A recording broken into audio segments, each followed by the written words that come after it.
Hi friends, welcome to குறிஞ்சி.com.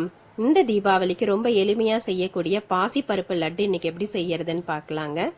இது உடம்புக்கு ரொம்ப நல்லது. இதை செய்யறதும் ரொம்ப ஈஸி, டேஸ்ட்டும் ரொம்ப சூப்பராக இருக்கும். இப்போ நான் அதுக்கு 1 கப் அளவுக்கு பாசிப்பருப்பு எடுத்திருக்கேன். இதை நல்லா கழுவி காய வச்ச பாசிப்பருப்பு. இதை இப்போ நம்ம செவக்க வறுத்து எடுக்கணும். ஒரு ட்ரையான ஒரு பேனில் மிதமான தீயில இதை வறுத்து எடுத்துக்கலாம். நீங்கள் ஹை ஃப்ளேம் வச்சு வறுத்துட்டிங்கன்னா இது பருப்பு தீஞ்சி போன மாதிரி ஆகிடும். நமக்கு இந்த பருப்பை வறுத்து பவுட்ரு பண்ணி அப்படியே லட்டு பிடிக்க போகிறதுனால இதை நல்லா வறுத்து எடுத்தாதான் நம்மளோட லட்டு நல்லாயிருக்கும்.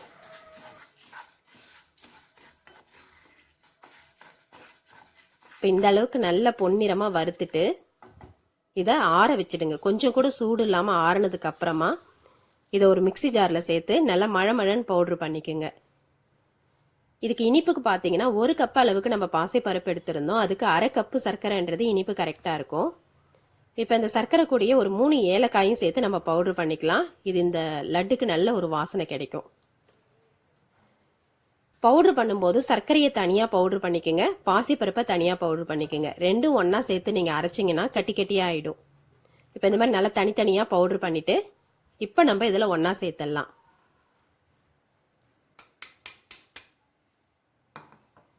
இது கூட நல்லா பொடியாக கட் பண்ண பாதாமும் முந்திரியும் சேர்த்துருக்கேன்.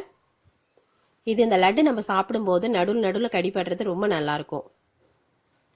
இப்போ இந்த மாதிரி எல்லாத்தையும் கலந்துட்டு இதை நீங்கள் ஒரு ஃப்ரிட்ஜில் ஏர்டைட் கண்டெய்னரில் ஸ்டோர் பண்ணிவிட்டு உங்களுக்கு எப்போ தேவையோ நீங்கள் அப்போ அதுலேருந்து கொஞ்சம் கொஞ்சமாக கூட லட்டு பிடிச்சிக்கலாம், நீங்கள் அதிகமான அளவில் செய்யும்போது.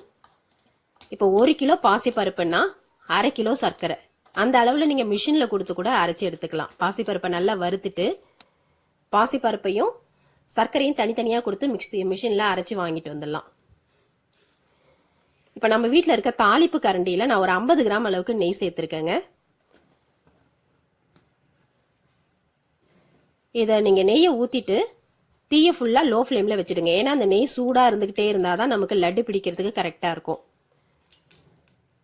இப்போ நல்லா சூடான நெய்யிலேருந்து கொஞ்சம் எடுத்து இந்த மாவில் ஒரு பகுதியில் ஊற்றுங்க, ஃபுல்லாக ஊற்றிடாதீங்க. கொஞ்சம் கொஞ்சமாக ஊற்றி கலக்கும் போது தான் நமக்கு நெய்யும் கம்மியாக பிடிக்கும், லட்டு பிடிக்கவும் ரொம்ப ஈஸியாக இருக்கும். எல்லாத்தையும் கலந்துட்டிங்கன்னா லட்டு பிடிக்க ரொம்ப கஷ்டமாயிடும். இப்போ இந்த மாதிரி நல்லா சூடாக இருக்கிற நெய்யை ஊற்றி ஒரு ஸ்பூன் வச்சு கொஞ்சமாக கலந்துங்க.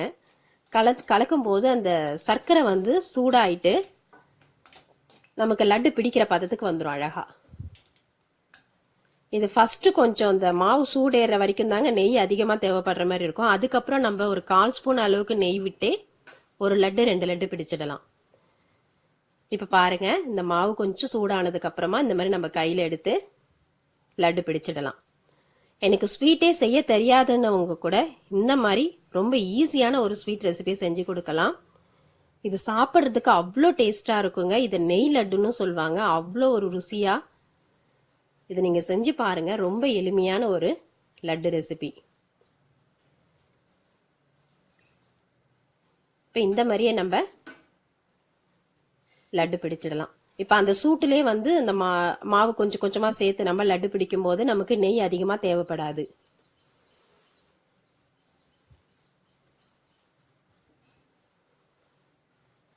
இந்த லட்டு நீங்கள் 1 மாதம் வரைக்கும் கூட வெளியிலே வச்சிருக்கலாங்க, கெட்டு போகாது.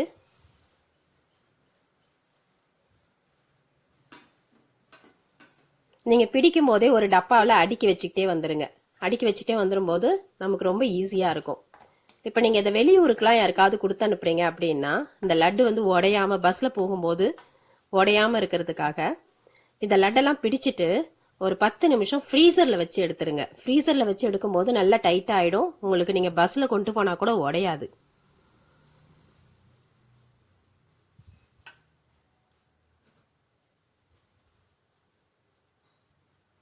எவ்வளோ அழகாக பிடிக்க வருது பாருங்கள்.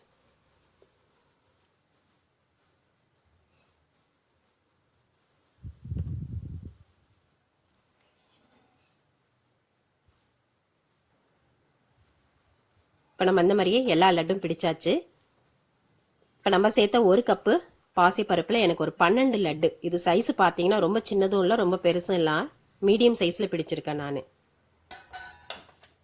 இப்போ நெய்யும் பார்த்தீங்கன்னா நமக்கு இந்த அளவுக்கு மீந்திருக்கு. ஃபர்ஸ்ட் மட்டும்தான் கொஞ்சம் அதிகமாக தேவைப்படும். அதுக்கப்புறம் நம்ம கொஞ்சம் கொஞ்சமாக விட்டே இந்த லட்டு ஃபுல்லாக பிடிச்சிடலாம். ரொம்ப எளிமையாக செய்யக்கூடிய இந்த பாசிப்பருப்பு லட்டை நீங்களும் உங்கள் வீட்டில் செஞ்சு பாருங்கள். இந்த ரெசிபி உங்களுக்கு பிடிச்சிருந்தா லைக் பண்ணுங்கள், ஷேர் பண்ணுங்கள், சப்ஸ்கிரைப் பண்ணுங்கள். உங்கள் ஃப்ரெண்ட்ஸ் அண்ட் ரிலேட்டிவ்ஸோட இந்த வீடியோவை ஷேர் பண்ணிக்கோங்க. நன்றி, வணக்கம்.